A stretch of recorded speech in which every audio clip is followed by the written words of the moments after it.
They ask, if a tree should fall in the woods and you are not there, does it make a sound?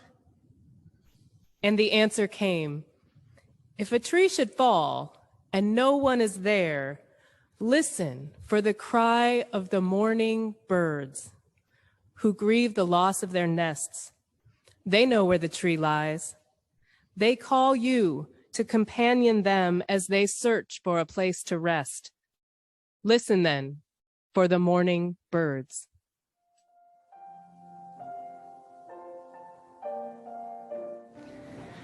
Good morning. Kids, we're going to have you stay in your seats so you can see what's happening up here today for our story. Also, we are going to stay just a little bit longer, so don't run away right after the story ends, because we want you to be part of our ritual that we have here today. So today I'm happy to share with you The Memory Tree by Britta Teckentrup. There once, let me see if I can get him ready, was a, what do we have? Fox. We kind of see foxes around this time of year, don't we? So there once was a fox who lived with all the other animals in the forest, and Fox had lived a long, happy life. But now she was very tired. She made her way to her favorite spot in the clearing, and she looked out at her beloved forest one last time and laid down.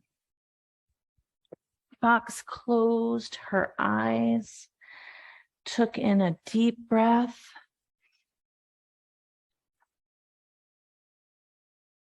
closed her eyes,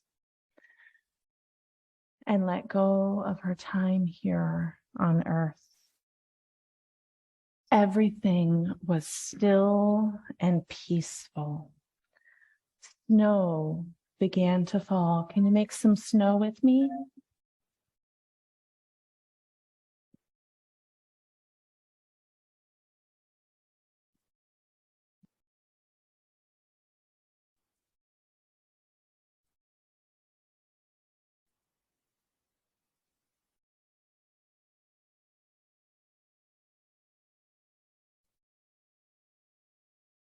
The snow gently covered Fox like a soft little blanket. Owl had watched Fox from the top of his tree. He flew down and landed next to his friend. Owl was very sad.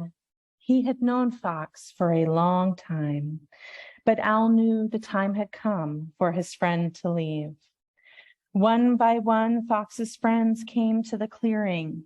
First deer, then rabbit, followed by squirrel and bear, friends who all came to sit by Fox. Fox had been loved by everyone.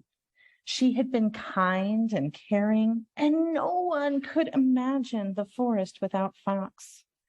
The animals sat in silence for a very long time.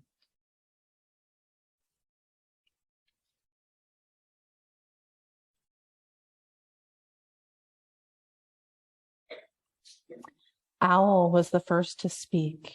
He smiled warmly and said, I remember when Fox and I were very young. Every autumn we raced to see who could catch more falling leaves. The other animals remembered and smiled. Deer said softly, I remember how much Fox loved the sunset. Oops.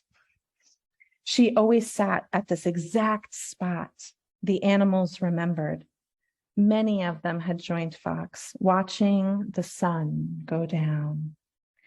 It was a happy memory, and their sad hearts filled with warmth. Bear remembered how Fox had looked after her cubs one spring. Rabbit smiled when she told the story of how Fox had played tag with them in the tall grass. Squirrel talked about Fox helping them dig up buried nuts in the deep snow last winter.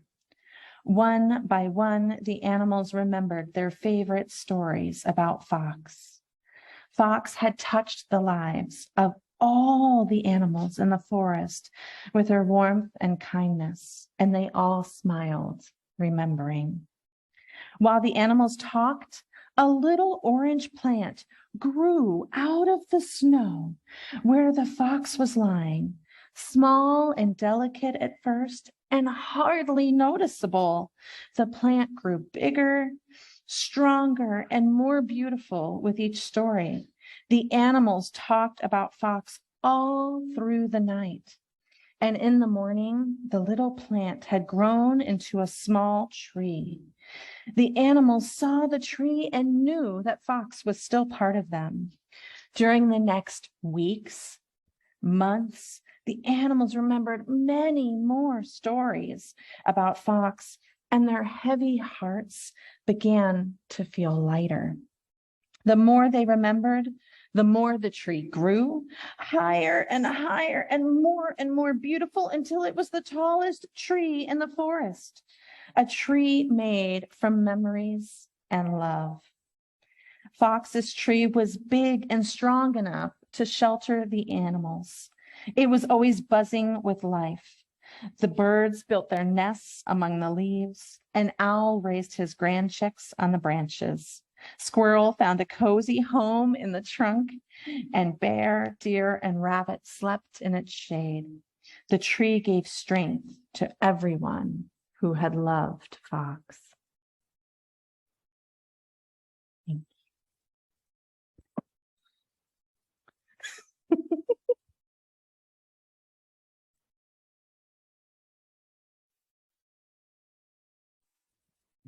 Just as that memory tree came from the life and memories of Fox, so do we have an opportunity today, and every time around this year is a little bit easier to do, an opportunity to remember our family members and our pets and those who are no longer here on earth with us. On your chairs, there should be beautiful little leaves from different types of trees, or a heart. And there should be pencils in the chair in front of you or at the back of your chair. And what we're going to do is we're going to have an opportunity to listen to some music in a little bit, but we're all going to be having an opportunity to add something to this tree, not just for Fox, but for someone we may hold in our hearts this day, someone who may have passed away in the last week or months or year, or even years and decades ago. Some of you may have brought pictures of those people, as we always create a space for folks to bring something and put something. But regardless, we have an opportunity to build this tree of memories with the love of our departed.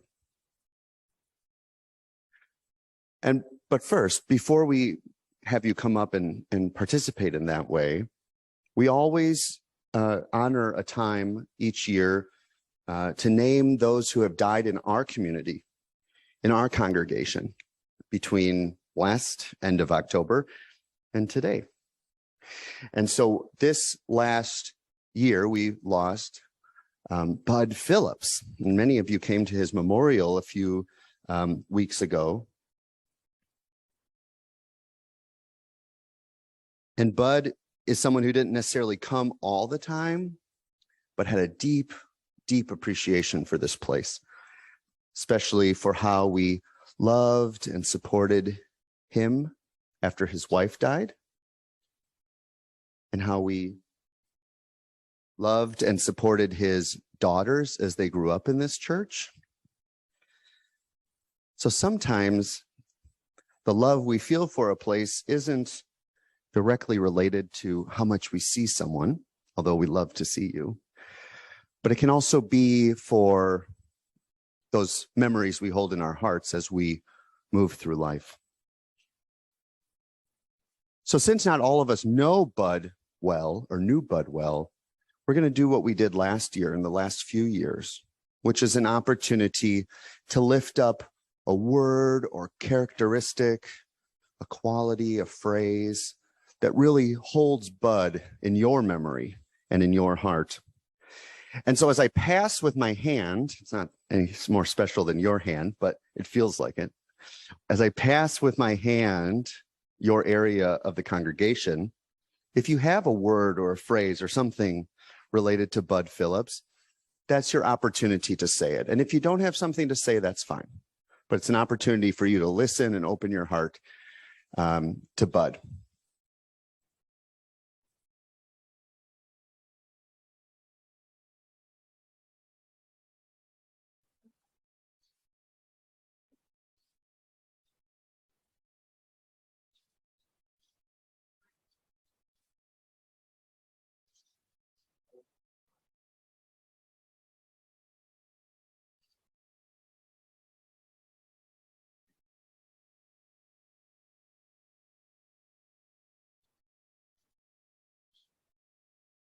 All of those memories that you have stay with you. Grow this tree and continue to reach out to their daughters and his granddaughters and grandsons for many, many years to come. We'll now do this once more, a final time, to lift up any names of anyone you might be about to put onto the tree in memory of them, or just someone you're thinking about, or some names of people who you remember today. And as my hand passes you, feel free to just say those. We'll say them over each other, and that's all right. This is our opportunity to name those who we missed today.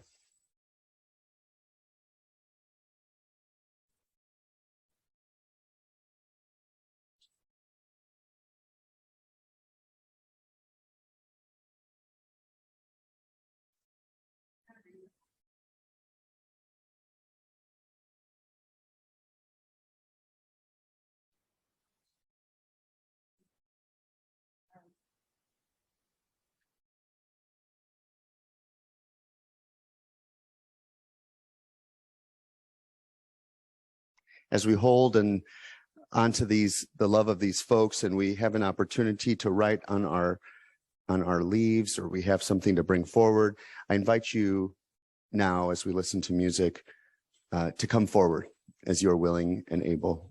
Let us begin.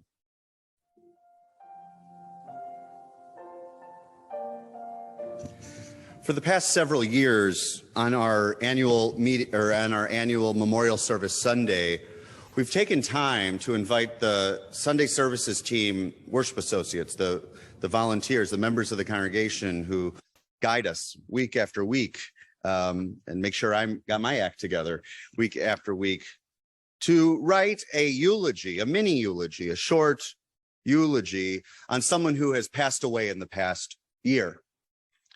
It's typically someone of some notability, so there might be some familiarity with the name, but maybe not a deep, immediate connection. And the importance of this is not to say, these people were famous, what have we done with our lives? The importance is to say, they too were human, they too are mortals, just like each of us, and they too can make a difference through their love and service in the world. I hope you enjoy these eulogies.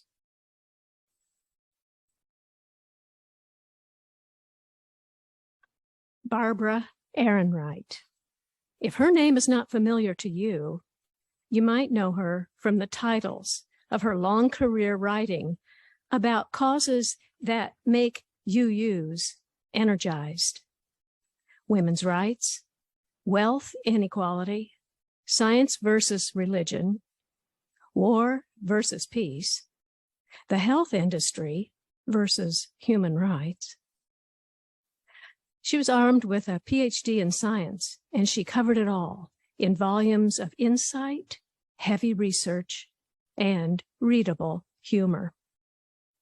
You might want to start with Nickel and Dimed if you want to understand her commitment to her craft, where she actually lived the realities of the working poor. And then move on to For Her Own Good and Witches, Midwives, and Nurses, to see how male capitalism usurped the ancient women's craft of healing holistically. Living with a Wild God will take you on her merry romp through religion as seen through her atheist gaze. And Blood Rights will open the doors to a look at war that is fueled by primal fears that are trapped in our DNA. In her 81 years, she relentlessly railed at injustice and inequalities wherever she found them, and laid them bare in over 20 books.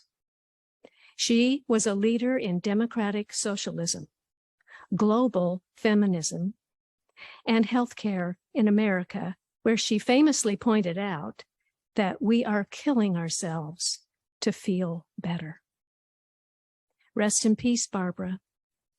Through your inspiration, an army of activists is set on fire. Even gangsters can't ride forever, Coolio. Slide, slide, slippity slide from one fantastic voyage to the other side. You were the soundtrack of so many young lives living on the front lines, doing what they do just to survive. And then your songs open middle-class eyes to a Hollywood hood full of dangerous minds.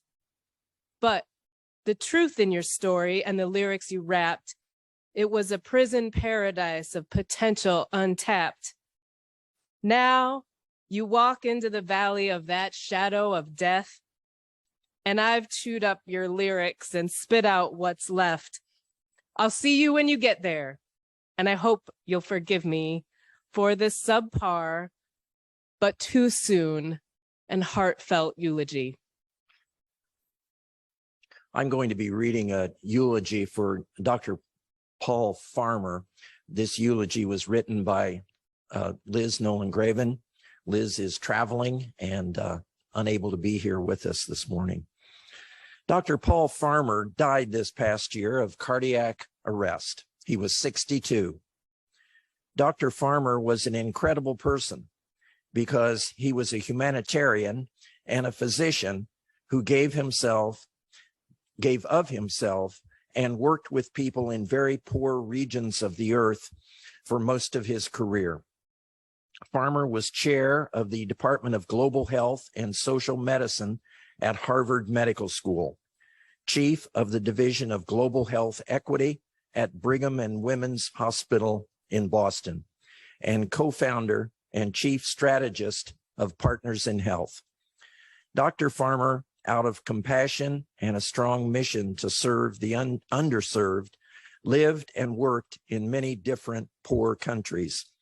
His commitment to serving the underserved and his personal philosophy that all people deserved medical treatment, no matter how poor, should be an example to all. His death was a loss to many, and I was completely saddened and devastated to know that he was gone. I considered him one of my few heroes, and he was actually one of the truly good people who walked this earth. The order of service mentions Toni Morrison.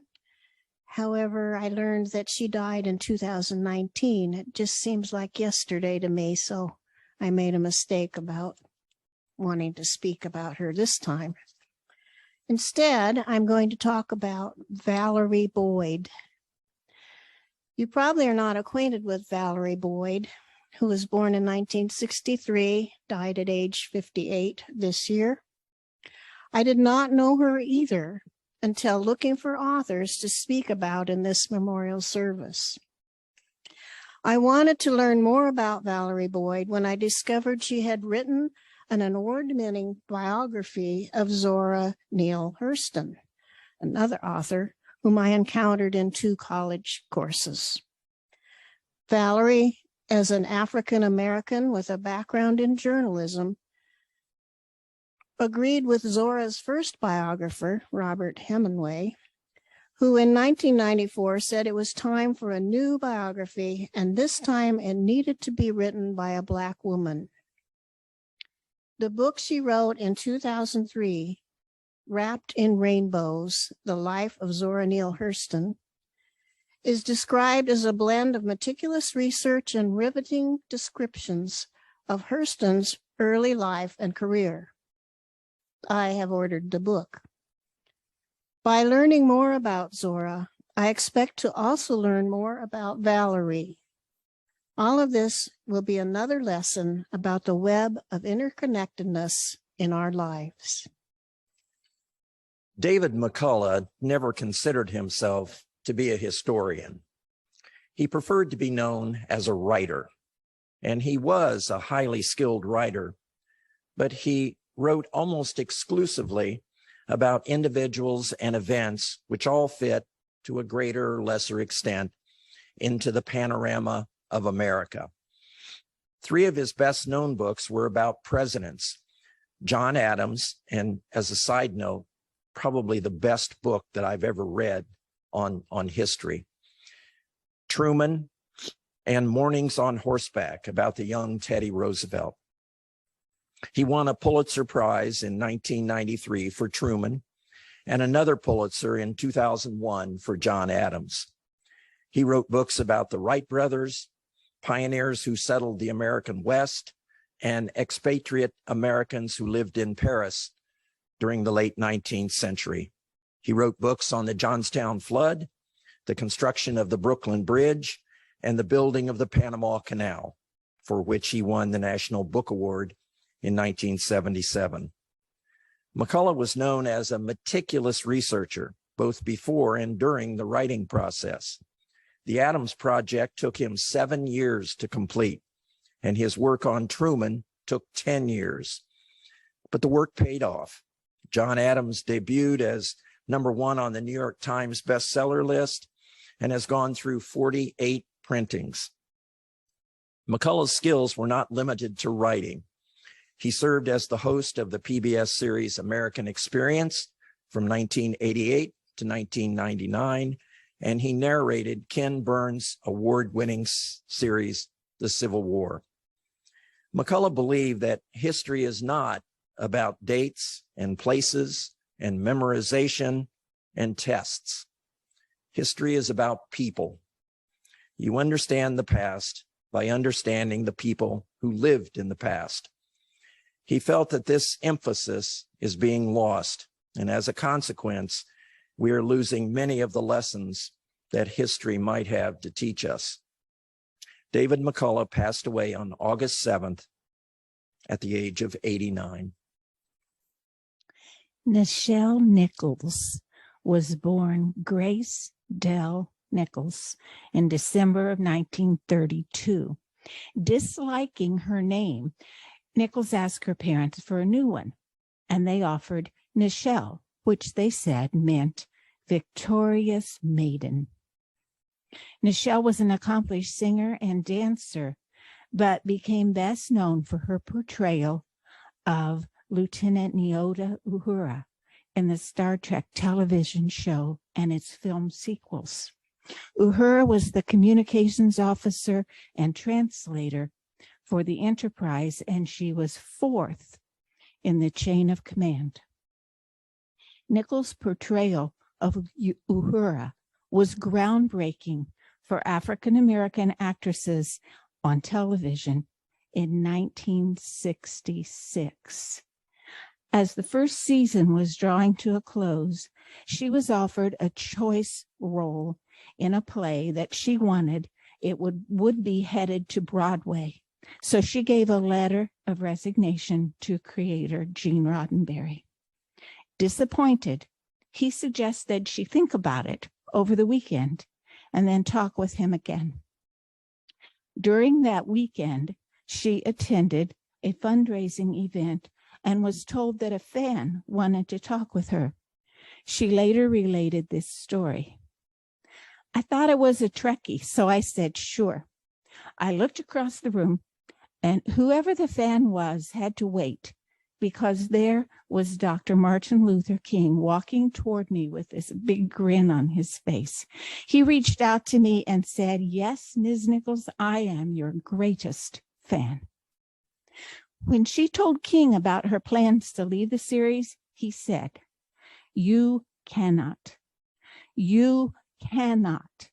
For the first time on television, we will be seen as we should be seen every day, as intelligent, quality, beautiful, people who can sing and dance and go to space, who are professors and lawyers. And she knew that she had to stay. And she said she never regretted doing so. After the cancellation of Star Trek, Nichols continued to influence our world by volunteering her time in a special project with NASA to recruit people of color and women as personnel, including astronauts like Sally Ride. She died in July of this year at age 89.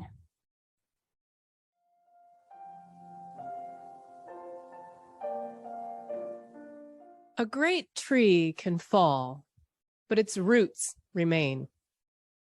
We can harvest its wood, but its roots remain. We can dig out the stump, but its roots remain. I read in the fabulous book, The Hidden Life of Trees, that the surrounding community of trees in a forest, the daughters, granddaughters, sisters, nieces, will continue to supply nutrients to the stump of their fallen matriarch for years, for centuries, through their root systems. They hold her hand and sustain her. They stay connected through mycelium and twisted, tender nodules, honoring her and nurturing her. Why? Is it love, loyalty, grief? Is it naivete or refusal to move on? Does it even really matter in the end? If this sounds too much like personification for you, well, sorry, not sorry. In fact, trees are perhaps far more sentient than the layperson gives them credit for. Scientists have discovered that trees communicate with each other through chemical compounds and electrical impulses. They warn each other of munching animals and insects by releasing scents through their leaves and signals through their intertwined root systems that are connected by lengthy fungal filaments underneath the soil. We can look at these great trees as more than just a metaphor, as teachers, as examples of how to live worthy lives and deaths filled with honor and generosity. Hold hands with the dying, carry their legacies from root to root.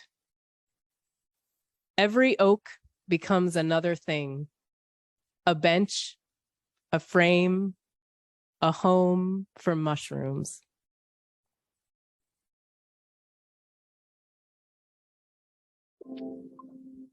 There stands a pin oak, straight and sturdy in our front yard, her trunk mottled by nubs of amputated limbs, lobbed off for daring to venture too close to a neighbor's roof. Here is where the bark grows stronger, each wrinkle a testament to her wisdom and survival. Yet she is young by forest standards, a loner out here in the suburbs, growing recklessly tall, drunk off sun and sugar, and no family to rein her in.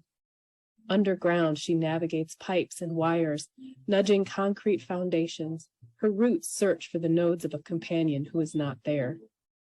Sometimes, when a storm tumbles in from the west, she finds freedom in the wind. She dips and sways, enchanted by the music of the downdraft. It is a wild dance of imprisoned frenzy, a dance of longing felt by those who believe in a place untamed somewhere beyond.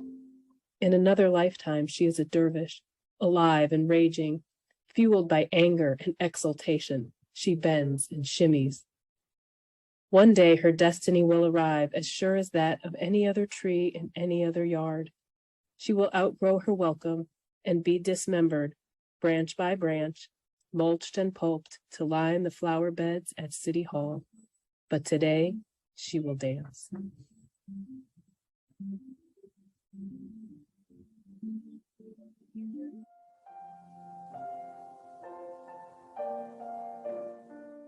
Maya Angelou offers us these words: when great trees fall,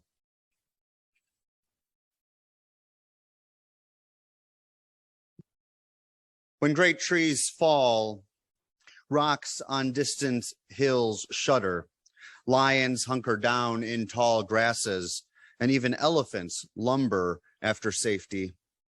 When great trees fall in forests, small things recoil into silence, their senses eroded beyond fear. When great souls die, the air around us becomes light, rare, sterile. We breathe briefly. Our eyes briefly see with a hurtful clarity. Our memory, suddenly sharpened, examines, gnaws on kind words unsaid, promised walks never taken. Great souls die, and our reality, bound to them, takes leave of us. Our souls, dependent upon their nurture, now shrink, wizened. Our minds, formed and informed by their radiance, fall away.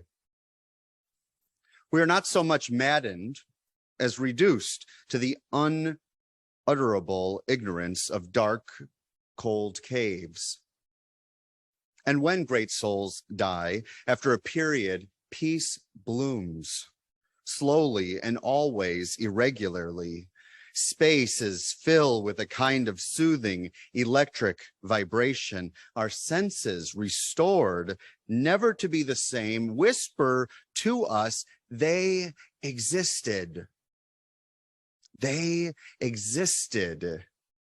We can be and be, for they existed.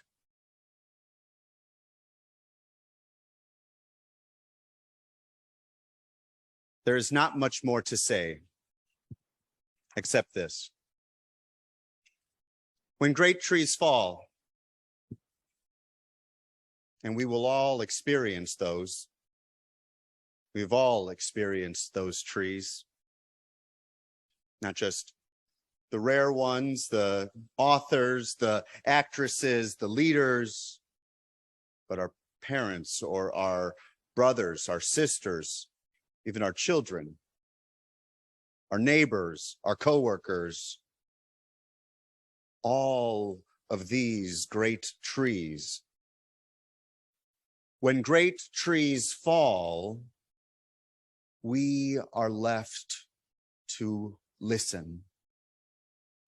We are left to listen to what might come from that loss.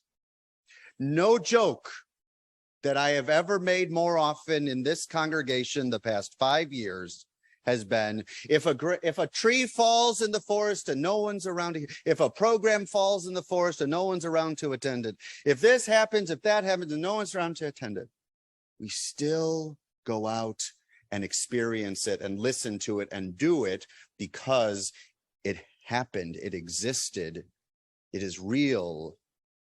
And so are each of you. We have been spending this time, this month, talking about our roots and what is possible.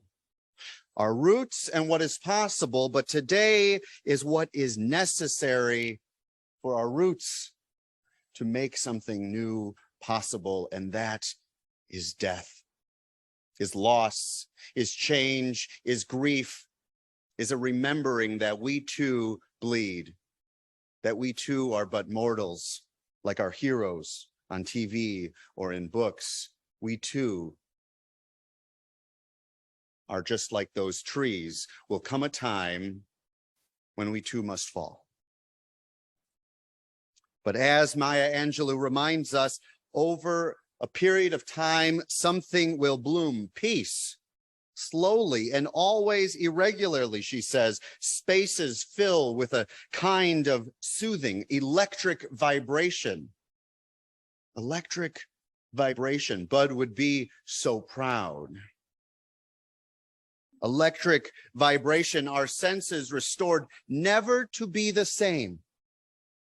You tell me you were the same after one of your trees fall. You tell me that. We cannot. Never to be the same, our senses whisper to us, they existed, they existed, they existed, they existed. And we can be still, become something more together, here, out there, become, for they existed. What more can be said? May it be so, and amen.